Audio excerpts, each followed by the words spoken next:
So hi friends, welcome back to our channel. నేను మీ సునీల్, మీరు చూస్తున్నారు Sunil technology. So friends, present మన దగ్గర అయితే ఉంది all new Bajaj Pulsar 150 standard variant, అలాగే బజాజ్ పల్సర్ N150 రెండు కూడా మనకి ప్రజెంట్ మన దగ్గర అయితే అవైలబుల్గా అయితే ఉన్నాయి. సో ఈ రోజు మనం ఈ వీడియోలో దీని యొక్క కంప్లీట్ డిఫరెన్స్ ఏమన్నా మీకు క్లియర్గా ఎక్స్ప్లెయిన్ చేస్తాను కాబట్టి వీడియోని ఎక్కడ స్కిప్ చేయకుండా లాస్ట్ వరకు చూడండి. ఒకవేళ మీరు ఈ రెండు బైక్స్లో ఏదైనా ఒక బైక్ పర్చేస్ చేయాలని చూస్తే మాత్రం ఖచ్చితంగా మీకు ఈ వీడియో అనేది హెల్ప్ఫుల్ అవుతుంది కాబట్టి వీడియోని ఎక్కడ స్కిప్ చేయకుండా లాస్ట్ వరకు చూడండి. సో వీడియో చూసిన తర్వాత ఈ వీడియోకి నా ఎఫర్ట్స్ ఇస్తే మాత్రం ఖచ్చితంగా ఛానల్ని సబ్స్క్రిప్షన్ సపోర్ట్ చేయండి. లేట్ చేయకుండా మరి వీడియోని అయితే స్టార్ట్ చేద్దాం. సో ఫ్రెండ్స్, ఫస్ట్ అయితే మనం వీటి యొక్క లుక్, అలాగే డిజైన్, అలాగే బిల్డ్ క్వాలిటీ గురించి అయితే మాట్లాడుకుందాం. లుక్ వచ్చేసరికి కంప్లీట్ గా మనకి రెండు కూడా మనకి డిఫరెంట్ లుక్స్ తో మనకి రావడం అనేది జరుగుతుంది. అలాగే డిజైన్ గురించి మాట్లాడుకుంటే బజాజ్ పల్సర్ 150 స్టాండర్డ్ వేరియంట్ అనేది సో ఇప్పటి వరకు 150cc బైక్ ఏదైతే ఉందో అదే డిజైన్ లో మనకి రావడం అనేది జరుగుతుంది. అంటే ఓల్డ్ డిజైన్ ఏదైతే ఉందో అదే డిజైన్ లో మనకి రావడం అనేది జరుగుతుంది. వేరే ఇక్కడ మనకి N150 కనుక చూసుకుంటే 160cc ఉన్న బజాజ్ పల్సర్ N160 ఏదైతే ఉందో అదే లుక్ లో మనకి ఈ బజాజ్ పల్సర్ N150 అయితే లాంచ్ అయితే చేశారని చెప్పొచ్చు. సో సింప్లీ సూపర్ అని చెప్పొచ్చు. ఈ లుక్ అయితే మాత్రం చాలా బాగా అనిపించింది. సో ఈ రెండిట్లో మీకు ఏ లుక్ నచ్చిందో కింద కామెంట్ సెక్షన్ అయితే కామెంట్ చేయండి. అలాగే నెక్స్ట్ మనం వీటి యొక్క ఇంజిన్ డిస్ప్లేస్మెంట్, అలాగే ఇంజిన్ యొక్క పెర్ఫార్మెన్స్ గురించి మాట్లాడుకున్నట్టయితే రెండిట్లో కూడా మనకి 150cc ఇంజిన్ ప్రొవైడ్ చేస్తున్నారు. సో చిన్న చేంజెస్ అయితే ఉంటాయి, వాటి గురించి అయితే మనం మాట్లాడుకుందాం. సో 150 స్టాండర్డ్ వేరియంట్ లో 150cc సింగిల్ సిలిండర్ 4-stroke 2 తో మనకి BS6 phase 2 complaint twin spark air cooled DTSI FI engine మనకి దీంట్లో అయితే ప్రొవైడ్ చేస్తున్నారు. సో దీని యొక్క మాక్సిమం పవర్ వచ్చరికి 14 PS at 8500 RPM మీద ప్రొడ్యూస్ అయితే చేస్తుంది. అలాగే టార్క్ వచ్చరికి 13.25 Nm at 6500 RPM మీద ప్రొడ్యూస్ అయితే చేస్తుంది. వేరే ఇక్కడ మనకి N150లో కనుక చూసుకుంటే దీంట్లో కూడా 150cc సింగిల్ సిలిండర్ 4-stroke 2 తో మనకి BS6 phase 2 complaint FI engine మనకి ప్రొవైడ్ చేస్తున్నారు. సో దీంట్లో కూడా మనకి ఎయిర్ కూల్ ఇంజిన్ అయితే ఉంటుంది. ఇంజిన్ డిపార్ట్మెంట్ లో ఇక్కడ మనం చిన్న చేంజ్ అయితే నోటీస్ చేయొచ్చు. మనకి స్టాండర్డ్ 150లో కనుక చూసుకుంటే DTSI అంటే ట్విన్ స్పార్క్ ఇంజిన్ మనకి ప్రొవైడ్ చేస్తున్నారు. వేరే ఇక్కడ మనకి పల్సర్ N150లో కనుక చూసుకుంటే సింగిల్ స్పార్క్ ఇంజిన్ మాత్రమే మనకి ప్రొవైడ్ చేస్తున్నారు. సో జనరల్ గా మనందరికీ తెలిసిందే కదా, DTSI ఇంజిన్ యొక్క పెర్ఫార్మెన్స్ అనేది వేరే లెవెల్లో అయితే ఉంటుంది. బట్ ఇక్కడ మనకి N150లో సింగిల్ స్పార్క్ ఇంజిన్ ప్రొవైడ్ చేసినప్పటికీ కూడా మనకి దీని యొక్క పెర్ఫార్మెన్స్ అనేది సో జనరల్ గా స్టాండర్డ్ వేరియంట్ తో కంపేర్ చేసుకుంటే చాలా రేట్లు మనకి చాలా బెటర్ గా అయితే ఉంది. సో నేను చెప్పడం అయితే కాదు, దీన్ని నేను రైడ్ అయితే చేశాను. సో రైడ్ చేస్తూ నా రైడ్ ఎక్స్పీరియన్స్ అంతా కూడా షేర్ చేస్తూ ఒక డెడికేటెడ్ వీడియో అయితే చేశాను. ఇక్కడ పైన ఐకాన్స్ ఉంటుంది, ఒకసారి అయితే చెక్అవుట్ చేయండి. అలాగే పల్సర్ స్టాండర్డ్ వేరియంట్ యొక్క రైడ్ ఎక్స్పీరియన్స్ కూడా షేర్ చేస్తూ ఒక డెడికేటెడ్ వీడియో చేశాను. దీంట్లో నేను మైలీ టెస్ట్ కూడా చేయడం అయితే జరిగింది. సో ఆ వీడియో కూడా ఇక్కడ నేను ఐకాన్స్ అయితే ప్రొవైడ్ చేస్తాను, కావాలంటే ఒకసారి చెక్అవుట్ చేయండి. అలాగే నెక్స్ట్ మనం వీటి యొక్క సస్పెన్షన్ డిపార్ట్మెంట్ గురించి మాట్లాడుకుంటే సస్పెన్షన్ డిపార్ట్మెంట్ లో మనకి ఒక హ్యూజ్ అప్గ్రేడ్ అనేది తీసుకొచ్చారని చెప్పొచ్చు. ఫ్రంట్ సైడ్ మాత్రం మనకి ఎటువంటి చేంజ్ అయితే లేదు. రెండింటిలో కూడా మనకి 31mm టెలిస్కోపిక్ ఫోక్ సస్పెన్షన్స్ అనేవి ఫ్రంట్ సైడ్ అయితే ఆఫర్ చేస్తున్నారు. ఇక్కడ మనకి N150లో మనకి సస్పెన్షన్ క్యాప్స్ అయితే ఉంటాయి front side. So dust particles అనేవి లోపలికి వెళ్లకుండా ఈ సస్పెన్షన్ క్యాప్స్ అయితే యూజ్ అవుతాయని చెప్పొచ్చు. వేరే ఇక్కడ మనకి బ్యాక్ సెక్షన్ గురించి మాట్లాడుకుంటే బ్యాక్ సెక్షన్ లో మనకి ఒక హ్యూజ్ అప్గ్రేడ్ అనేది తీసుకొచ్చారని చెప్పొచ్చు. స్టాండర్డ్ 150లో కానీ చూసుకుంటే మనకి ట్విన్ షాక్ గ్యాస్ అబ్జర్బర్స్ అయితే ఉంటాయి. అంటే మనకి రెండు సైడ్ లో మనకి గ్యాస్ షాక్ అబ్జర్బర్స్ అయితే ఉంటాయి, రెండు అయితే ఉంటాయి. వేరే ఇక్కడ మనకి N150లో కానీ చూసుకున్నట్టయితే దీంట్లో మనకి అడ్జస్టబుల్ నైట్రాక్స్ మోనోషాక్ అబ్జర్బర్ అయితే ఉంటుందన్నమాట.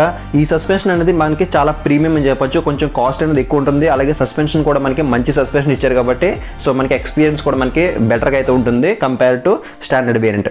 సో నెక్స్ట్ మనం వీటి యొక్క బ్రేకింగ్ డిపార్ట్మెంట్ గురించి అయితే మాట్లాడుకుందాం. సో బ్రేకింగ్ డిపార్ట్మెంట్లో మనకి ఫ్రంట్ సైడ్ రెండింటిలో కూడా మనకి 260mm డిస్క్ బ్రేక్ అనేది అయితే ఆఫర్ చేస్తున్నారు.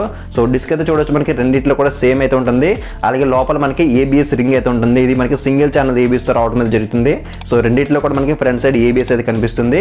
అలాగే బ్యాక్ సెక్షన్ గురించి మాట్లాడుకుంటే రెండింటిలో కూడా మనకి 130mm డ్రమ్ బ్రేక్ అనేది బ్యాక్ సైడ్ తో ఆఫర్ చేస్తున్నారు. బ్యాక్ సైడ్ మనకి ఎటువంటి డిస్క్ అయితే ఉండదు.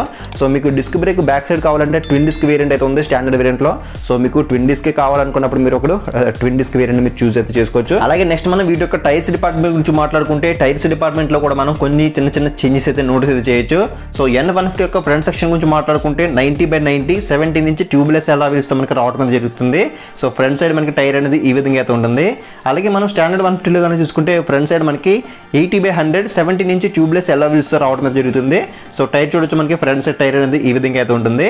అలాగే బ్యాక్ సెక్షన్ టైర్ గురించి మాట్లాడుకుంటే N150లో మనకి 120/80 17 ఇంచ్ ట్యూబ్లెస్ ఎలా వీలుస్తే మనకి రావడం జరుగుతుంది. సో బ్యాక్ సెక్షన్ టైర్ అయితే మీరు చూడొచ్చు ఈ విధంగా అయితే ఉంటుంది. అలాగే 150 స్టాండర్డ్ వేరియంట్లో కానీ చూసుకుంటే 100/90 17 ఇంచ్ ట్యూబ్లెస్ ఎలా వీలుస్తే మనకి బ్యాక్ సెక్షన్ టైర్ అయితే రావడం జరుగుతుంది. సో ఇప్పుడు మీరు చూడొచ్చు సైడ్ బై సైడ్ మీకు టైర్స్ అనేవి ఈ విధంగా అయితే ఉంటాయి. కొంచెం బ్రాడ్ టైర్స్ అయినా మనకి N150లోనే తీసుకురావడం అయితే జరిగిందని చెప్పొచ్చు. అలాగే నెక్స్ట్ మనం వీటి యొక్క ట్రాన్స్మిషన్ గురించి మాట్లాడుకుంటే రెండింటిలో కూడా మనకి 5 స్పీడ్ మాన్యువల్ ట్రాన్స్మిషన్ అయితే ప్రొవైడ్ చేస్తున్నారు. వేరే ఇక్కడ మనకి స్టాండర్డ్ స్టాండర్డ్ వేరియంట్లో కానీ చూసుకుంటే హీల్ అండ్ త్రో షిఫ్టర్ అయితే ఉంటుంది. సో మన గేర్స్ అనేవి చేంజ్ చేసినప్పుడు కొంచెం మనకి సౌండ్ అయితే చేస్తుందని చెప్పొచ్చు. 125cc ఉన్నట్టే మనకి దీంట్లో కూడా కొంచెం సౌండ్ అయితే చేస్తుంది. వేరే ఇక్కడ మనకి N150లో కానీ చూసుకుంటే ఓన్లీ మనకి త్రో షిఫ్టర్ మాత్రమే అయితే ఉంటుంది. సో దీంట్లో మనకి గేర్స్ అనేవి చాలా అంటే చాలా స్మూత్గా అయితే పడతాయని చెప్పొచ్చు. అలాగే N150లో కానీ చూసుకుంటే రైడర్ ఫుట్ రెస్ట్ కానీ లేకపోతే ప్యాసింజర్ ఫుట్ రెస్ట్ కానీ రెండు కూడా మనకి చాలా ప్రీమియంగా అయితే ఉంటాయి. వేరే ఇక్కడ మనకి స్టాండర్డ్ వేరియంట్లో కానీ చూసుకుంటే రైడర్ ఫుట్ రెస్ట్ కానీ పిలియన్ ఫుట్ రెస్ట్ కానీ రెండు కూడా మనకి బేసిక్గా అయితే ఉండడం అయితే జరుగుతుంది. అలాగే రెండింటిలో కూడా మనకి స్టెప్ అప్ ఫుట్ రెస్ట్ కానీ లేకపోతే శారీ గార్డ్ కానీ రెండు కూడా మనకి ప్రొవైడ్ చేస్తున్నారు. ఏది కూడా మనకి మిస్ అయితే చేయలేదని చెప్పొచ్చు. అలాగే నెక్స్ట్ మనం కూడా చూసుకుంటే టైర్ హగ్గర్ అని చెప్పొచ్చు. టైర్ హగ్గర్ అనేది మనకి స్టాండర్డ్ వేరియంట్తో కంపేర్ చేసుకుంటే మనకి N150లో మనకి చాలా స్ట్రాంగ్ అయితే ఉంది బిల్డ్ క్వాలిటీ అనేది. అలాగే నెక్స్ట్ మనం వీటి యొక్క సీట్ గురించి మాట్లాడుకున్నట్టయితే సీట్ అనేది రెండింటిలో కూడా మనకి సింగిల్ లాంగ్ సీట్ మనకి ప్రొవైడ్ చేస్తున్నారు. సో సీట్ అనేది మనకి N160లో ఏదైతే సీట్ ఉందో అదే సీట్ మనకి N150లో అయితే మనకి ప్రొవైడ్ చేస్తున్నారు. సో చాలా మంది అడిగే క్వశ్చన్ ఏంటంటే సీట్ అనేది రెండింటిలో కూడా మనకి లెంత్ అనేది సేమ్ ఉంటుందా లేదని చెప్పి చాలా మంది అడుగుతున్నారు. సో ఇప్పుడు నేను మెజర్ చేసే ప్రయత్నం చేయలేదు, బట్ ఇప్పుడు మనకి అవకాశం జరిగింది కాబట్టి సో దీన్ని నేను మెజర్ చేసే ప్రయత్నం అయితే చేశాను. సో రెండింటిలో కూడా మనకి సేమ్ అయితే ఉందన్నమాట. ఒక డెడికేటెడ్ షార్ట్ వీడియో అనేది అప్లోడ్ చేస్తాను, మీరు ఆ వీడియోతో చూడండి సీట్ గురించి కావాలనుకుంటే కనుక. అలాగే సీట్ యొక్క కంఫర్ట్ గురించి మాట్లాడుకుంటే రెండింటిలో కూడా మనకి కంఫర్ట్ అనేది బాగుంది, బట్ N150లో మనకి ఇంకొంచెం స్మూత్ అయితే ఉంది కుషనింగ్ అనేది. సో రెండింటిలో కూడా మనకి లాంగ్ సీట్ ప్రొవైడ్ చేశారు కాబట్టి ఒకవేళ మీరు ఫ్యామిలీ పర్పస్లో మీరు వెహికల్ కొందామని చూస్తుంటే కనుక రెండు కూడా మనకి బెస్ట్ ఆప్షన్ అయితే అవుతాయని చెప్పొచ్చు. అలాగే నెక్స్ట్ చేంజ్ గురించి మాట్లాడుకుంటే దీని యొక్క డ్రైవ్ టైప్ అని చెప్పొచ్చు. 150 స్టాండర్డ్ వేరియంట్లో మనకి కంప్లీట్ గా క్లోజర్ టైప్ చైన్ మనకి ప్రొవైడ్ చేస్తున్నారు. వేరే ఇక్కడ మనకి N150లో కానీ చూసుకుంటే ఓపెన్ టైప్ చైన్ మనకి ప్రొవైడ్ చేస్తున్నారు. So open type chain provide చేశారు కాబట్టి సో దీంట్లో మనకి శాండ్ పార్టికల్స్ కానీ డస్ట్ పార్టికల్స్ కానీ వెళ్ళే అవకాశమే ఉంది కాబట్టి సో మరి ఖచ్చితంగా 500 నుంచి 700 కిలోమీటర్స్ మధ్యలో మీరు ఒకసారి చైన్ లూప్ చేయాల్సిన అవసరం అయితే ఉంటుంది. సో స్టాండర్డ్ వేరియంట్లో మనకి అటువంటి అవసరం అయితే ఉండదు. సో ట్విన్ డిస్క్ అయితే ఉంటుంది. దీంట్లో మనకి ట్విన్ డిస్క్ లో మనకి చూసుకున్నట్లయితే ఖచ్చితంగా దాంట్లో కూడా మనకి ఓపెన్ టైప్ చైన్ అయితే ఉంటుంది. అలాగే నెక్స్ట్ చేంజ్ గురించి మాట్లాడుకుంటే దీని యొక్క ట్యాంక్ కెపాసిటీ అని చెప్పొచ్చు. రెండింటిలో కూడా మనకి మెటల్ ట్యాంక్ అనేది ఆఫర్ చేస్తున్నారు.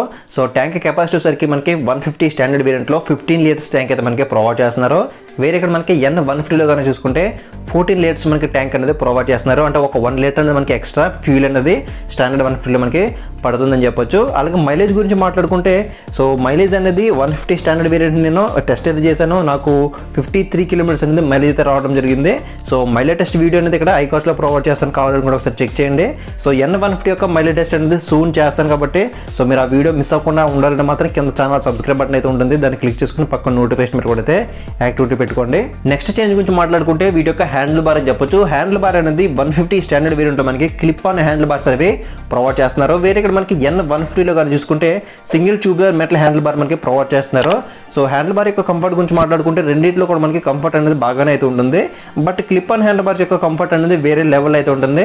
సో నాకు పర్సనల్గా ఈ క్లిప్ ఆన్ హ్యాండిల్ బార్ యొక్క కంఫర్ట్ అనేది ఇష్టం. సో మీరు దేన్ని ఇష్టపడతారో కూడా కింద కామెంట్ సెక్షన్ అయితే కామెంట్ చేయండి. అలాగే హ్యాండిల్ బార్ మీద ఉన్న స్విచెస్ గురించి మాట్లాడుకుంటే రెండింటిలో కూడా మనకి సేమ్ స్విచెస్ అయితే ఉంటాయి, ఎటువంటి డిఫరెన్స్ అయితే లేదు.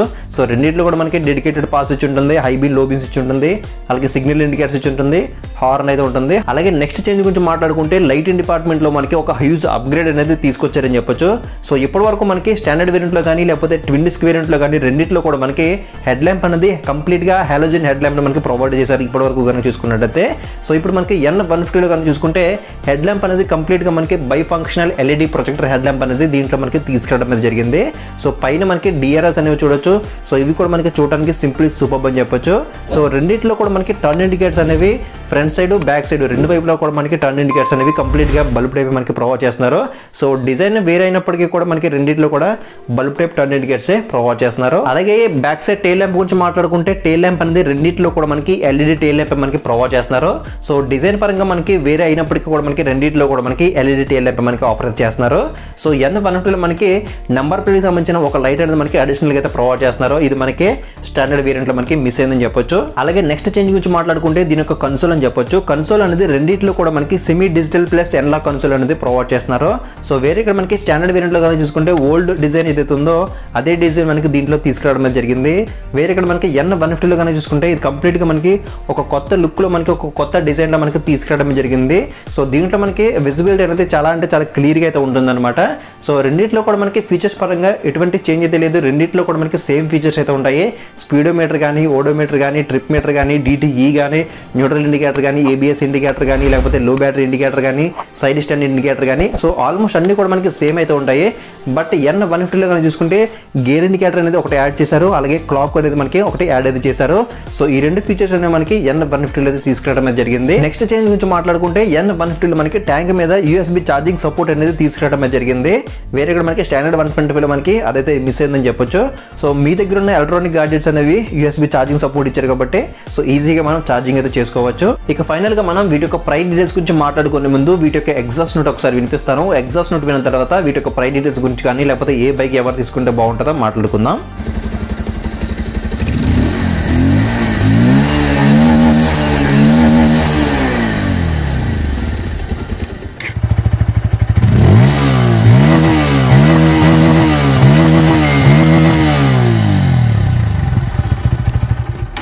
ఇక ఫైనల్ గా మనం వీటి యొక్క ప్రైస్ డీటెయిల్స్ గురించి మాట్లాడుకుంటే బజాజ్ పల్సర్ 150 స్టాండర్డ్ వేరియంట్ యొక్క ఎక్స్షోరూమ్ ప్రైస్ సరికి 1,09,152 రూపీస్ అయితే ఉంది. అలాగే ఆన్ రోడ్ సరికి 1,46,000 రూపీస్ అనేది అమలాపురం బజాజ్ షోరూమ్ లో ఆన్ రోడ్ అయితే ఉంది. సో దీంట్లో మనకి ట్విన్ డిస్క్ వేరియంట్ అయితే ఉంటుంది, ఒక 4,000 to 5,000 రూపీస్ మనకి ఎక్స్ట్రా అయితే ఉంటుంది స్టాండర్డ్ వేరియంట్ తో కంపేర్ చేసుకుంటే. అలాగే బజాజ్ పల్సర్ N150 యొక్క ఎక్స్షోరూమ్ ప్రైస్ సరికి 1,17,798 రూపీస్ అయితే ఉంది. అలాగే ఆన్ రోడ్ సరికి 1,51,400 రూపీస్ అనేది అమలాపురం బజాజ్ షోరూమ్ లో అయితే ఉంది. ఇక ఫైనల్ గా మనం ఏ బైక్ ఎవరు తీసుకోవాలని మాట్లాడుకుంటే కనుక సో 150 స్టాండర్డ్ వేరియంట్ కంపేర్ చేసుకుంటే మనకి N150 అనేది మనకి ఒక 4,000 to 5,000 రూపీస్ అనేది ఎక్స్ట్రా అయితే ఉంటుంది. సో 4,000 to 5,000 రూపీస్ మనం ఎక్స్ట్రా పెట్టడం వల్ల మనకు వచ్చే బెనిఫిట్స్ ఏంటో ఒకసారి తెలుసుకుందాము. సో డిజైన్ అనేది కంప్లీట్ గా ఒక న్యూ లుక్ అనేది మనకి తీసుకురావడం జరిగింది. సో N150 యొక్క లుక్ అనేది మనకి N150 లో తీసుకొచ్చారు కాబట్టి సో లుక్ పరంగా మనకి ఒక కొత్త లుక్ అయితే ఉంటుంది. అలాగే పెర్ఫార్మెన్స్ విషయంలో కూడా మనకి కంప్లీట్ గా డిఫరెన్స్ అయితే మీరు నోట్స్ అయితే చేస్తారు. అలాగే సస్పెన్షన్ డిపార్ట్మెంట్ లో కూడా మనకి బ్యాక్ సైడ్ మోనోషాక్ ఇచ్చారు కాబట్టి సో సస్పెన్షన్ పరంగా కూడా మనకి బెటర్ సస్పెన్షన్ అయితే ఉంటుంది. అలాగే నెక్స్ట్ మనకి బ్రాడ్ టైర్స్ అయితే ఉంటాయి. అలాగే ట్రాన్స్మిషన్ కూడా మనకి ఓన్లీ హీల్ షిఫ్టర్ అయితే ఉంటుంది. సో స్మూత్ గా పడతాయని చెప్పొచ్చు గేర్స్ అనేవి. అలాగే నెక్స్ట్ ఏంటంటే సీట్ అని చెప్పొచ్చు, సీట్ యొక్క కంఫర్ట్ కూడా మనకి బాగానే అయితే ఉంటుంది. అండ్ నెక్స్ట్ ఏంటంటే USB ఛార్జింగ్ సపోర్ట్ తీసుకొచ్చారు దీంట్లో. అండ్ ఇంకొకటి ఏంటంటే కన్సోల్ అని చెప్పొచ్చు, కన్సోల్ కూడా మనకి చాలా ప్రీమియం గా డిజైన్ చేశారు. సో కన్సోల్లో మనకి గేర్ ఇండికేటర్ కానీ క్లాక్ కానీ సో ఇవన్నీ కూడా మనకి యాడ్ అయితే చేశారని చెప్పొచ్చు. అలాగే ముఖ్యంగా మాట్లాడుకోవాల్సింది దీని యొక్క హెడ్ ల్యాంప్ అని చెప్పొచ్చు. సో హెడ్ ల్యాంప్ కూడా మనకి కంప్లీట్ గా by functional LED projector head lamp ఇచ్చారు కాబట్టి సో ఇప్పుడు చెప్పిన ఫీచర్స్ అన్ని మీరు కావాలనుకుంటే మీరు ఒక 4,000 to 5,000 ఎక్స్ట్రా అయినా కానీ మీరు ఈ బైక్ అయితే మీరు కన్సిడర్ అయితే చేయొచ్చు. సో అదర్వైజ్ మీకు తక్కువ బడ్జెట్ లోనే కావాలి, ఓల్డ్ లుక్ కావాలనుకున్నప్పుడు మీరు అప్పుడు స్టాండర్డ్ వేరియంట్ మీరు కన్సిడర్ అయితే చేయొచ్చు. అలాగే 150 స్టాండర్డ్ వేరియంట్ లో మనకి ట్విన్ డిస్క్ ఆప్షన్ కూడా అయితే ఉంది. అంటే మనకి 2 డిస్క్ బ్రేక్స్ అయితే ఉంటాయి, front side back side 2 disc అయితే ఉంటాయి. అలాగే బ్రాడ్ టైర్స్ అయితే ఉంటాయి. అలాగే మనకు దాంట్లో స్ప్లిన్ సీట్ అయితే ఉంటుంది అనమాట, అంటే 2 సీట్లు అయితే ఉంటాయి. సో చూడడానికి మనకి 150 స్టాండర్డ్ వేరియంట్ తో కంపేర్ చేసుకుంటే మనకి ట్విన్ డిస్క్ అనేది ఇంకా చాలా అయితే బాగుంటుంది. సో ఒకవేళ మీకు ఈ 3 కావాలనుకుంటే అంటే మీకు స్ప్లిన్ సీట్ కావాలి లేకపోతే డబుల్ డిస్క్ కావాలి, సో బ్రాడ్ టైర్స్ కావాలనుకున్నప్పుడు మీరు ఈ ట్విన్ డిస్క్ జోలికి అయితే వెళ్ళండి. సో అదర్వైజ్ మీకు N150 అనేది మీకు బెస్ట్ ఆప్షన్ అయితే అవుతుంది. సో 150cc లో నన్ను సజెస్ట్ చేయమంటే మాత్రం నేనైతే N150ని స్ట్రాంగ్ అయితే రికమెండ్ చేస్తాను. సో ఇది ఫ్రెండ్స్ మొత్తానికి అయితే బజాజ్ పల్సర్ N150కి అలాగే బజాజ్ పల్సర్ స్టాండర్డ్ వేరియంట్కి ఉన్న మేజర్ డిఫరెన్స్ అయితే ఇవన్నమాట. మీకు ఇంకేదైనా డౌట్ ఉంటే కింద కామెంట్ సెక్షన్లో కామెంట్ చేయండి, మీకు రిప్లై అయితే ఇస్తాను. అలాగే ఈ వీడియోకి నాకు సపోర్ట్ చేసిన అమలాపురం బజాజ్ షోరూమ్ వాళ్ళకి అయితే థ్యాంక్స్ అని చెప్పుకుందాం. ఈ 2 బైక్స్లో ఏదైనా మీరు బైక్ పర్చేస్ చేయాలంటే కనుక ఇక్కడ స్క్రీన్ మీద అమలాపురం బజాజ్ షోరూమ్ వాళ్ళ నెంబర్స్ అనేవి ప్రొవైడ్ చేస్తాను. మీరు వాళ్ళకైతే కాల్ చేసి దీని యొక్క ప్రైస్ డీటెయిల్స్ కానీ డౌన్ పేమెంట్ డీటెయిల్స్ కానీ ఎగ్జాక్ట్గా మీరు అయితే తెలుసుకోవచ్చు. సో ఇది ఫ్రెండ్స్ మొత్తానికి అయితే ఇవాళ వీడియోస్ ఖచ్చితంగా లైక్ చేయండి, అలాగే మీ ఫ్రెండ్స్ అండ్ ఫ్యామిలీస్తో కూడా షేర్ చేయండి. ఇంకా మన ఛానల్ ఇలాంటి వీడియోస్ అనేవి కోరుకుంటే మాత్రం కింద ఛానల్ సబ్స్క్రైబ్ బటన్ అయితే ఉంటుంది, దాన్ని క్లిక్ చేసుకుని పక్కన నోటిఫికేషన్ బెల్ అనేది యాక్టివేట్ అయితే చేసుకోండి. సో నెక్స్ట్ వీడియో మీకు ఏ బైక్ యొక్క కంపారిజన్ వీడియో కావాలో కూడా కింద కామెంట్ సెక్షన్లో కామెంట్ చేస్తే నేను ఆ వీడియోస్ అనేవి చేయడానికి ట్రై చేస్తాను. సో నెక్స్ట్ వీడియోలో మళ్ళీ కలుద్దాం.